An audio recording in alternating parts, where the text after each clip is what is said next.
Assalamualaikum warahmatullahi wabarakatuh.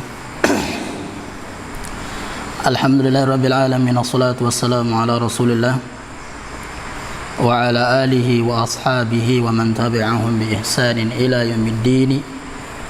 Amma ba'd. Ya ayyuhalladzina amanu taqullaha haqqa tuqatih wa la tamutunna illa wa antum muslimun. يا أيها الناس اتقوا ربكم الذي خلقكم من نفس واحدة وخلق منها زوجها وبث منهما رجالا كثيرا ونساء واتقوا الله الذي تساءلون به والأرحام إن الله كان عليكم رقيبا.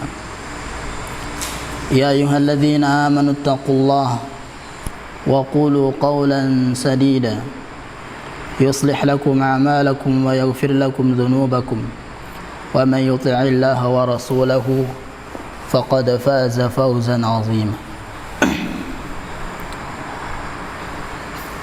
Alhamdulillah, pada malam hari ini kita kembali melanjutkan pembahasan masih tentang perkara-perkara yang berkaitan dengan penetapan awal dan akhir Ramadan. Pada malam yang kemarin kita sudah sedikit menyinggung tentang metode hisab untuk penetapan awal dan akhir Ramadan, dan sudah kita sebutkan bahwasanya dalil dari hadis Nabi sallallahu alaihi wasallam atau dari ijma' para ulama bahwasanya metode hisab tidaklah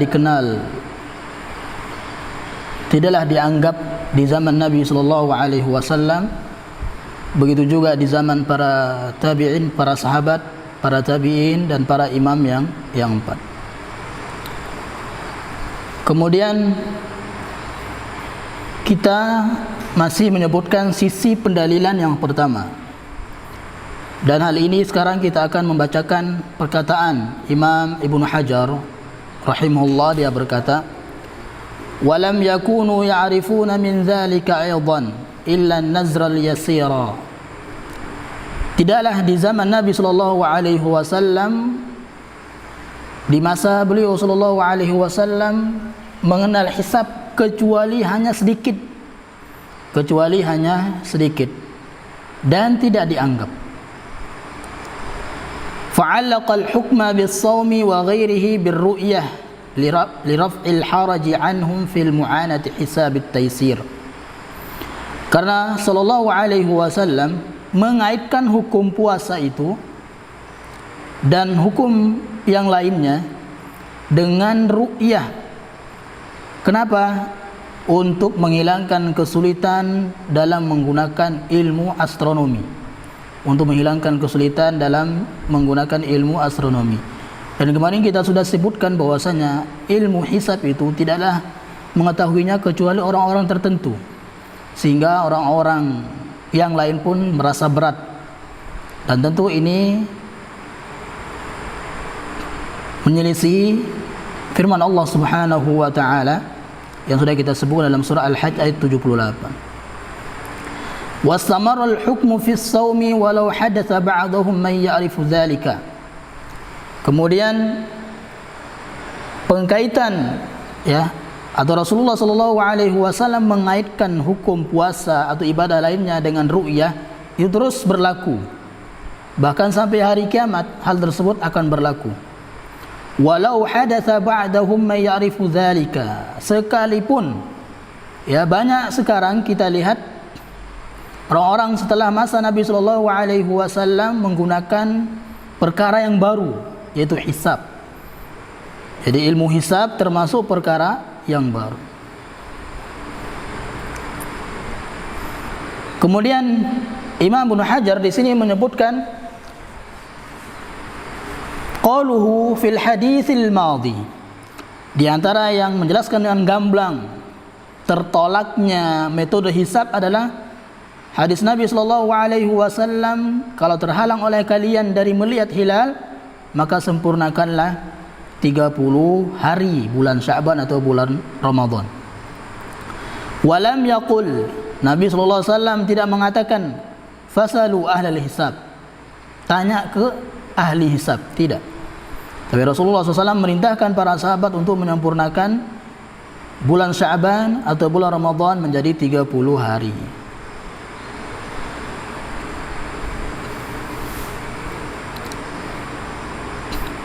Ya. Dan ini juga yang telah ditetapkan oleh ijma' para ulama. Nanti kita akan sebutkan. Dan juga nanti kita akan sebutkan ternyata di antara kelompok yang menggunakan metode hisab adalah orang-orang Rafidhah. Orang-orang Rafidhah. Ya, kemudian sisi yang kedua dari dalil bahwasanya metode hisab tidak diterima dan tidak dianggap dalam menentukan awal dan akhir Ramadan adalah dilihat dari sabda Rasulullah SAW, idza ra'aitumul hilala atau idza ra'aitumuhu, kalau engkau melihat hilal, Nah di sini Nabi SAW menggunakan, ini kalau ditinjau dari bahasa Arab, Nabi SAW di sini menggunakan kata ro'a, ra'aitumu, menggunakan kata ro'a. Kemudian disebutkan setelahnya satu objek, yaitu al-hilala. Kalau engkau melihat hilal, jadi yang disebut di sini satu objek. Nah, ketika demikian, kalau kata ro'a disebutkan setelahnya itu satu objek saja, maka itu artinya melihat dengan mata, melihat dengan kedua mata. Karena kata ro'a juga ada yang membutuhkan dua objek. Ada yang disebut setelahnya dua objek.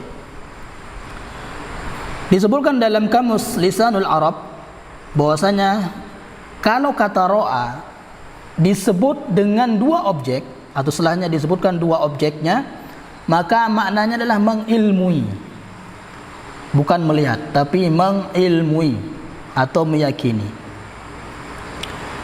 Ini secara bahasa sudah terbantah mereka yang masih ngeyel menggunakan metode hisab. Kemudian dalil yang kedua untuk membantah mereka adalah ijma' yang kita sebutkan tadi. Ijma' para ulama, bahwasanya para ulama telah ijma' bahwasanya ilmu hisab itu tidak dianggap.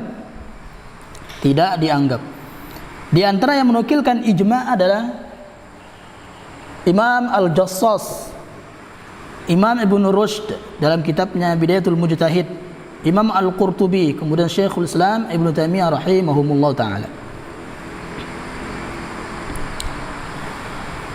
Imam Al-Qurtubi rahimahullah berkata di sini, wa hadza la na'lamu ahadan qala bihi. Kami tidak pernah mengetahui ada seorang pun dari ulama yang mengatakan penentuan hilal Ramadan atau hilal Syawal itu dengan metode hisab. Illa ba'd ashab Syafi'i, kecuali sebagian dari ulama Syafi'iyah, annahu yu'tabaru fi dzalika biqaulil munajjimin wal ijma' hujjatun 'alaihim. Akan tapi ijma' membantah mereka. Tidak boleh ada ijtihad setelah adanya ijma' para ulama. Kemudian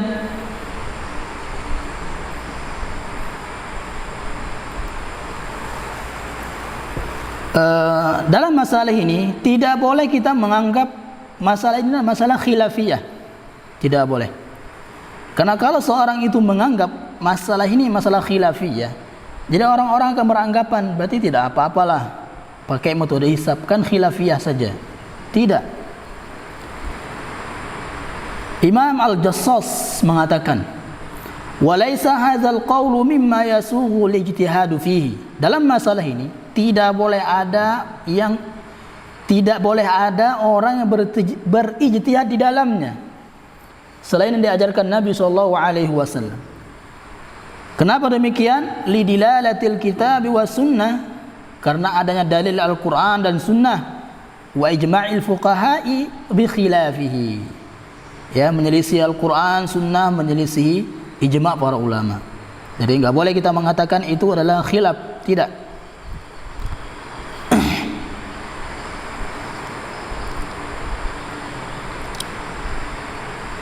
Kemudian di sini di antara yang membolehkan hisab, mereka berdalil dengan sabda Rasulullah SAW, "Idza ra'aitumuhu fasumu wa idza ra'aitumuhu fa'aftiru fa in ghumma 'alaikum faqduru lahu." Ini sudah kita jelaskan kemarin malam dengan kata faqduru lahu.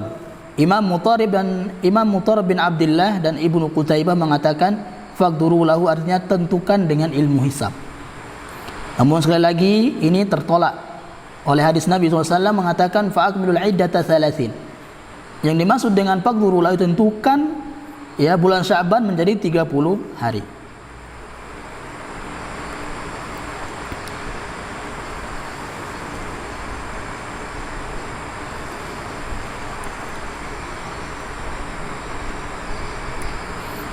Kemudian selanjutnya adalah masalah yang selanjutnya tentang metode penetapan hilal, baik itu dengan ru'yah, kemudian dengan menyempurnakan 30 hari, kemudian tertolaknya atau tidak dianggapnya metode hisab dalam penentukan awal Ramadan. Dan sekarang kita akan lanjutkan ke masalah selanjutnya, yaitu jumlah persaksian yang diterima pada penentuan awal dan akhir Ramadan. Pada penentuan awal dan akhir Ramadan.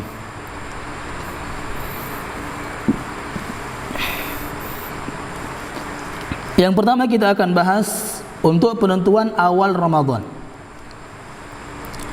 Untuk penentuan awal Ramadan, maka cukup dengan persaksian satu orang yang adil. Persaksian satu orang yang adil. Inilah pendapat dari mazhab ulama Syafi'iyah, Al-Hanabilah. Kemudian pendapat salaf yang lainnya, Umar, sahabat Umar, Ibnu Umar, dan tabi'in Ibnu Mubarak. Dalilnya adalah bahwasanya persaksian satu orang itu sudah cukup diterima untuk penentuan awal Ramadan adalah hadis dari Ibnu Umar radhiyallahu anhuma. Dia berkata, "Tara'an nasul hilala." Orang-orang sedang mengamati hilal. Fa akhbartu Rasulullah sallallahu alaihi wasallam anni ra'aitu. Maka aku pun mengabari Rasulullah sallallahu alaihi wasallam bahwa aku telah melihatnya. Fasamahu. Nabi SAW pun berpuasa. Ya, berpuasa walaupun satu orang yang mengabari Rasulullah sallallahu alaihi wasallam. Wa amara an-nasa bisiyamihi. Rasulullah SAW pun memerintahkan manusia untuk berpuasa. Ya, ini hadis sahih riwayat Abu Daud, Ibnu Hibban dan Ad-Darimi. Yang kedua, untuk menentukan akhir Ramadan, berapa saksi yang dibutuhkan atau disyaratkan berapa saksi. Untuk penentuan akhir Ramadan, maka harus dengan persaksian dua orang yang adil. Harus dengan persaksian dua orang yang adil. Inilah pendapat dari mazhab yang empat, ulama Hanifiyah, Malikiyah, Syafi'iyah dan Hanabilah. Hal ini berdasarkan sabda Rasulullah sallallahu alaihi wasallam, "Fa in syahida syahidani fasumu wa aftiru." Jika ada dua orang yang bersaksi, maka berpuasalah dan berhari rayalah. Nah, di sini disebutkan kalau ada dua orang yang bersaksi, maka berhari rayalah.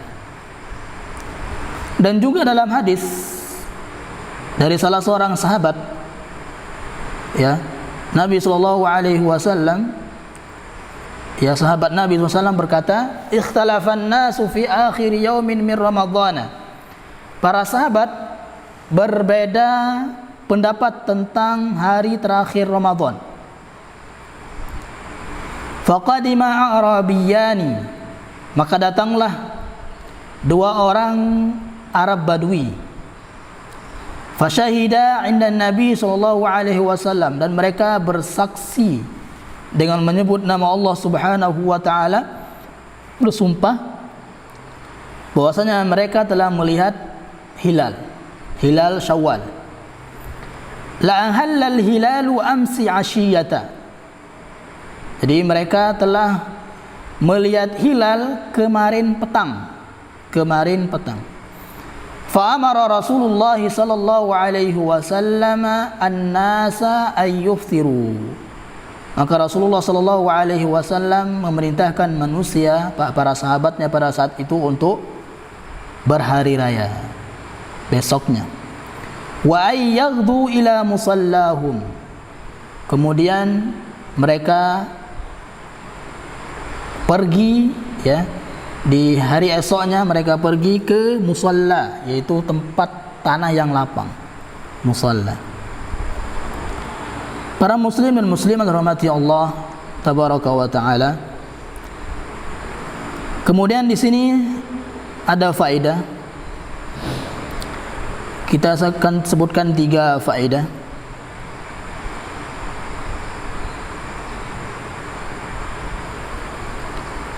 Yang pertama adalah syarat-syarat diterimanya persaksian seseorang untuk penetapan bulan Ramadan.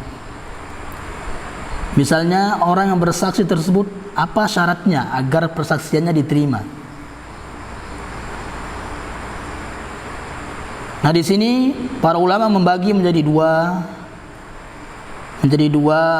pembahasan. Yang pertama adalah syarat-syarat yang telah disepakati oleh para ulama. Ya, ada 5 syarat. Ini yang telah disepakati oleh para ulama. Yang pertama adalah Islam. Jadi orang yang bersaksi telah melihat hilal itu orang Islam. Jadi persaksian orang kafir tidak diterima. Yang kedua, adil. Orang yang adil. Jadi persaksian orang yang fasik, pelaku pecandu dosa besar, tidak diterima. Baligh, kemudian baligh. Ya, kemudian balik. Nanti kita akan bahas apakah orang yang mumayyiz sebelum balik, mereka persaksian mereka diterima. Kemudian yang keempat, merdeka. Ya, bukan seorang budak. Yang kelima, laki-laki. Dia seorang laki-laki. Dan kita akan bahas, bolehkah dalam penentuan awal Ramadan saksinya seorang perempuan? Seorang perempuan yang datang seorang diri bersaksi bahwasanya dia telah melihat hilal, apakah diterima saksinya, persaksiannya atau tidak? Kemudian yang kedua, ya, pembagian yang kedua adalah syarat-syarat yang diperselisihkan oleh para ulama. Syarat-syarat yang harus dipenuhi oleh seorang saksi, dan syarat ini diperselisihkan oleh para ulama. Ada 3. Yang pertama adalah mumayyiz. Ya, apakah orang mumayyiz itu persaksiannya diterima atau tidak? Kemudian yang kedua, perempuan. Yang ketiga, hamba sahaya. Faedah yang kedua, apakah persaksian anak yang mumayyiz diterima dalam hal ini?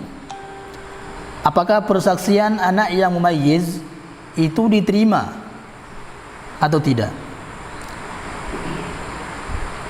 Kebanyakan para ulama Syafi'iyah atau jumhur ulama Syafi'iyah, mereka berpendapat bahwa persaksian anak yang masih mumayyiz, yang belum balik, mumayyiz itu belum balik, tidak diterima dalam masalah ini. Tidak diterima dalam persaksian penentuan awal dan akhir Ramadan. Dan pendapat inilah yang tepat, ya, pendapat dari mayoritas para ulama Syafi'iyah. Faedah yang ketiga, apakah persaksian seorang perempuan itu dapat diterima dalam masalah ini atau tidak? Maka Imam Abu Hanifah, kemudian juga Imam Ibnu Hazm, kemudian Imam Ahmad bin Hanbal, mereka semua berpendapat rahimahumullah ta'ala bahwasanya persaksian seorang perempuan itu diterima. Ya, diterima dalam hal ini, yaitu diterima dalam bersaksi telah melihat hilal Ramadan saja. Hilal Ramadan saja. Ini pendapatnya dipilih oleh Syekh Al-Utsaimin rahimahullah ta'ala. Adapun dalam penentuan hilal Syawal, ya, dalam hilal Syawal yang tadi itu hilal Ramadan. Kalau dalam penentuan hilal Syawal, maka harus dengan 2 saksi orang laki-laki. Ya, dia harus dari orang laki-laki, 2 orang laki-laki. Para ulama mengatakan dalilnya adalah fa in syahida syahidani. Kalau 2 orang bersaksi, di sini syahidani, 2 orang laki-laki bersaksi. Kata Syekh Utsaimin rahimahullah di sini menyebutkan bukan syahidatani. Kalau syahidatani maka boleh perempuan. Namun di sini disebutkan syahidani, 2 orang laki-laki. Sehingga para ulama mengatakan ketika hilal Syawal itu harus dengan 2 orang saksi laki-laki. Kemudian masalah yang keempat, jika yang melihat hilal Ramadan atau hilal Syawal itu seorang diri, apakah dia berpuasa atau tidak? Apakah dia berpuasa atau tidak? Kita akan jelaskan maksudnya. Jadi dalam hal ini, jika terjadi kasus seseorang melihat hilal Ramadan dan hilal Syawal seorang diri, kemudian seorang diri karena tidak mungkin dia menyampaikannya ke hakim misalnya, atau di saat persaksiannya ditolak oleh seorang hakim, ya. Jadi ketika dia bersaksi, saya telah melihat hilal Ramadan, tapi ditolak oleh seorang hakim, apakah dia wajib berpuasa atau tidak? Seorang diri. Atau nanti ketika dia melihat hilal Syawal seorang diri kemudian ditolak persaksiannya, apakah dia wajib untuk berbuka, wajib untuk berhari raya sendirian atau tidak? Maka kita akan jelaskan di sini.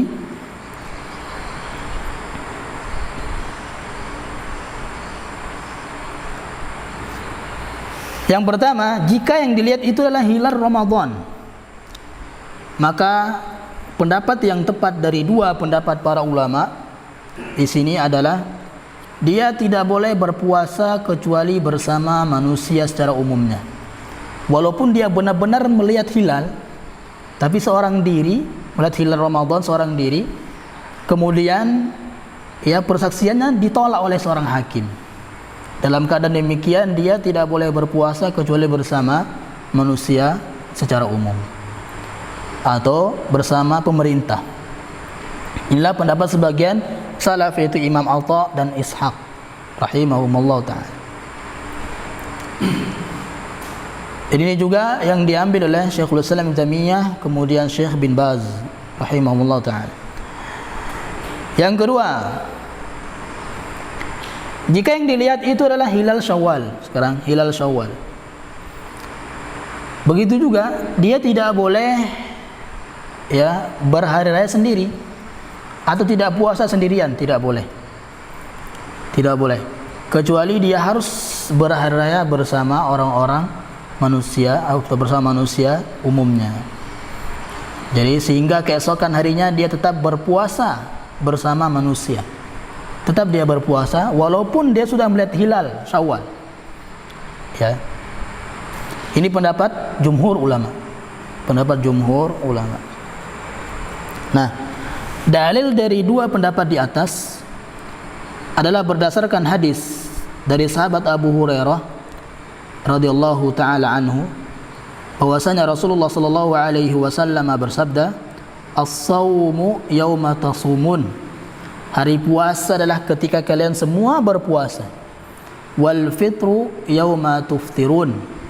Hari raya Idul Fitri adalah ketika kalian semua berhari raya Idul Fitri. Dan ini juga di antara dalil yang membantah orang-orang yang sering menyelisihi hari raya yang ditetapkan oleh pemerintah. Ya, katanya mereka menggunakan kalender dari nenek moyangnya dahulu. Ini kebiasaan orang-orang yang tarekat Naqsabandiyah, tarekat-tarekat yang lainnya. Ya. Wal adha yauma tudahhun. Kemudian hari Idul Adha kalian itu adalah ketika semua orang berhari raya Idul Adha. Ya. Imam At-Tirmidzi rahimahullah menjelaskan hadis di atas setelah menyebutkan hadis tersebut. Beliau mengatakan, wa fassara ba'du ahli ilmi hadzal haditsa. Sebagian ahli ilmu menafsirkan hadis ini, faqal, dengan mengatakan, innama ma'na hadza, makna dari hadis di atas adalah anna shauma wal fitra, bahwasanya mulainya seorang berpuasa Ramadan kemudian berhari raya ma'al jamaah, bersama al-jamaah, bersama pemerintah, wa uzmin nas, kemudian bersama keumuman manusia, tentunya pemerintah, Pak. Ya.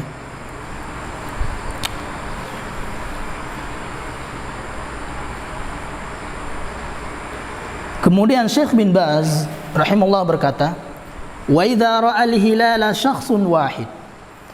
Siapa yang melihat hilal seorang diri, walam tuqbal syahadatuh, dan persaksiannya ditolak, lam yasum wahdahu walam yuftir wahdahu. Dia tidak boleh berpuasa sendirian, dia juga tidak boleh berhari raya sendirian. Fi asahi qaulayil ulama, ini pendapat yang paling benar ya di antara dua pendapat para ulama. Bal alaihi ayyasuma ma'an nas, akan tapi dia harus tetap berpuasa bersama manusia. Wa yuftira ma'an nas, dia harus tetap berhari raya bersama manusia. Ya.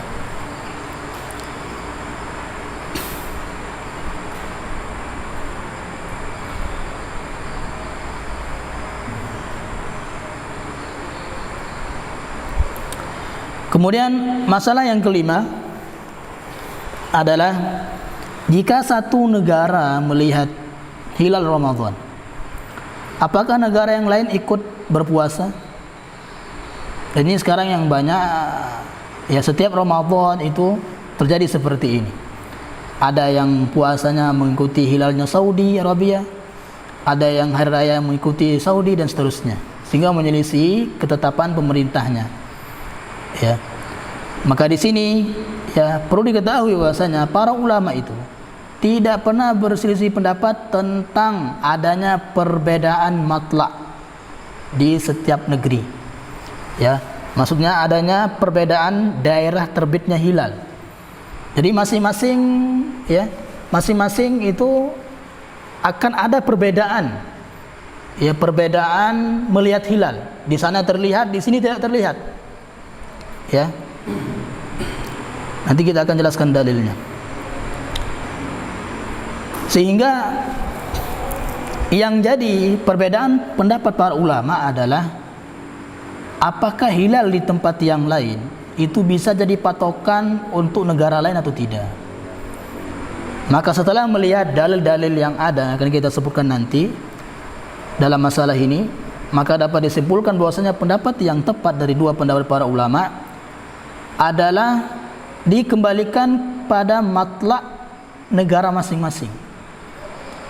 Ya, dikembalikan pada matlak negara masing-masing, sehingga hilal di suatu negara tidak bisa menjadi patokan negara lain dalam berpuasa, kecuali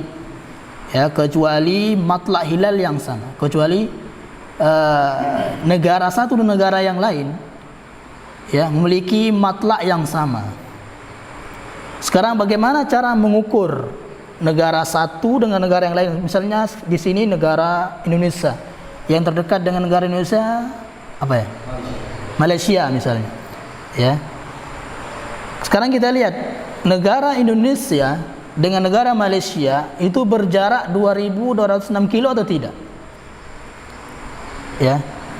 Kalau berjarak 2.226 km, 26 kilo jaraknya, ya 2.226 kilo atau kurang dari itu, ya, maka dua negara ini punya matlak sama.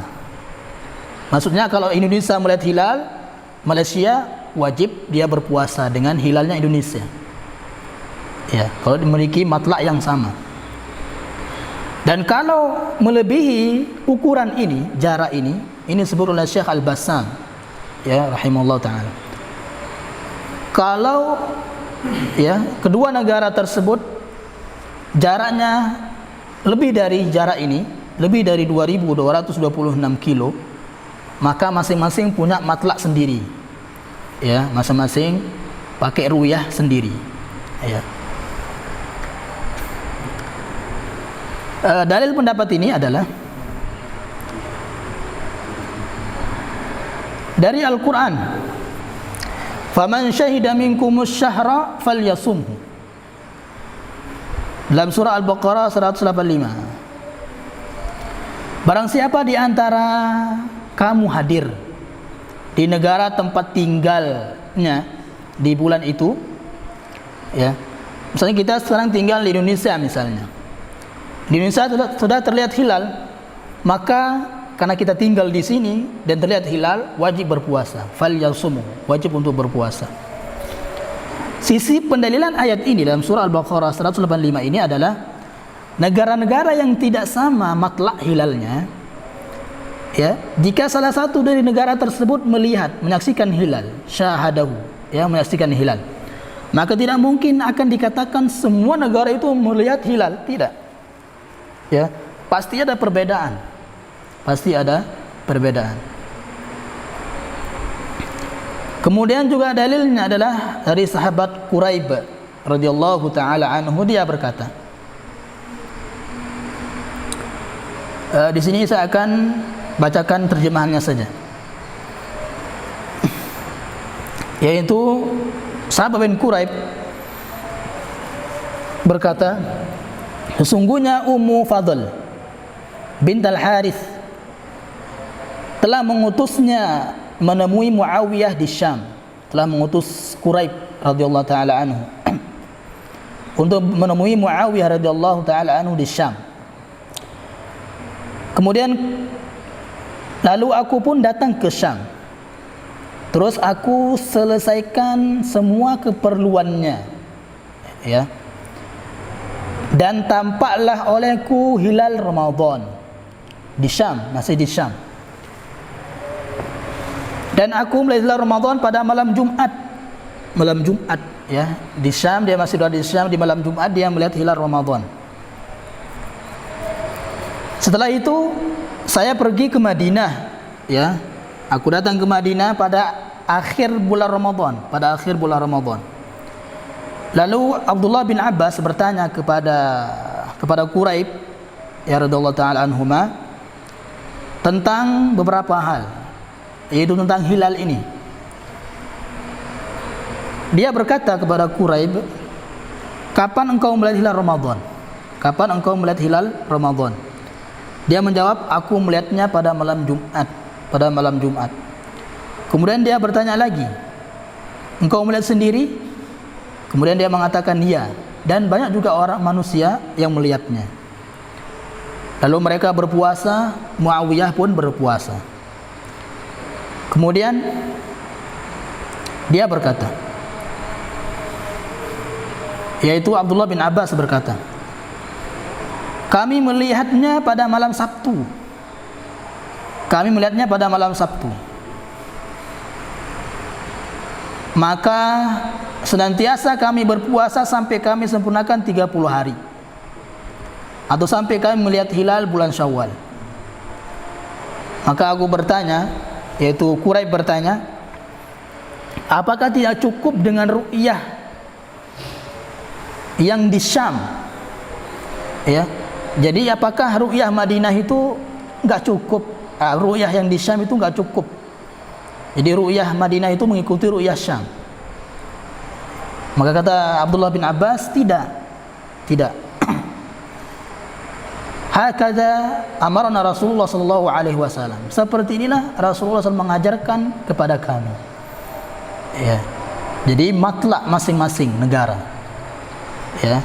Jadi negara yang satu, kalau tadi jaraknya tidak demikian, ya, jauh dari yang kita sebutkan tadi, maka matlaknya masing-masing. Ya. Kemudian dalil yang ketiga adalah dalil qiyas.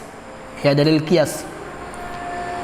Syekh Ibnu Utsaimin rahimahullah mengatakan, sebagaimana adanya perbedaan dalam waktu berbuka puasa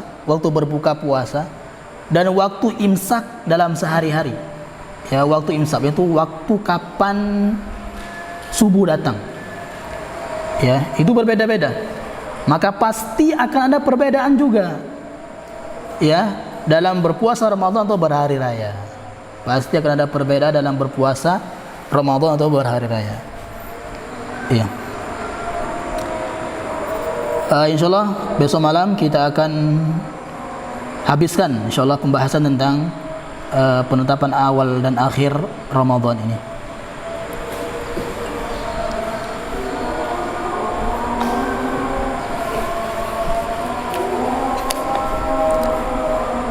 Ya.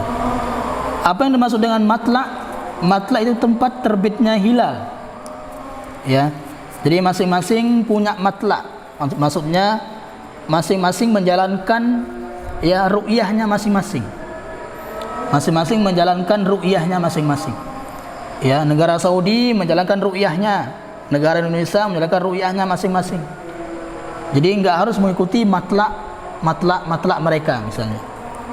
Ya. Misalnya negara Saudi melihat hilal Ramadan di hari Sabtu, tapi di sini terlihat hari Jumat. Ya, maka Saudi berpuasa hari Sabtu, hari di sini puasanya hari Jumat misalnya. Ya. Atau Saudi berpuasa hari Ahad, di sini hari Sabtu. Ya, seperti itu. Matlak itu tempat terbitnya hilal masing-masing. Ya. Insyaallah kita akan lanjutkan besok malam tentang kasus-kasus yang terjadi kalau karena disebabkan perbedaan matlak. Ya. Subhanallah bihamdika, asyhadu an la ilaha illa anta, astaghfiruka wa atubu ilaik. Assalamualaikum warahmatullahi wabarakatuh.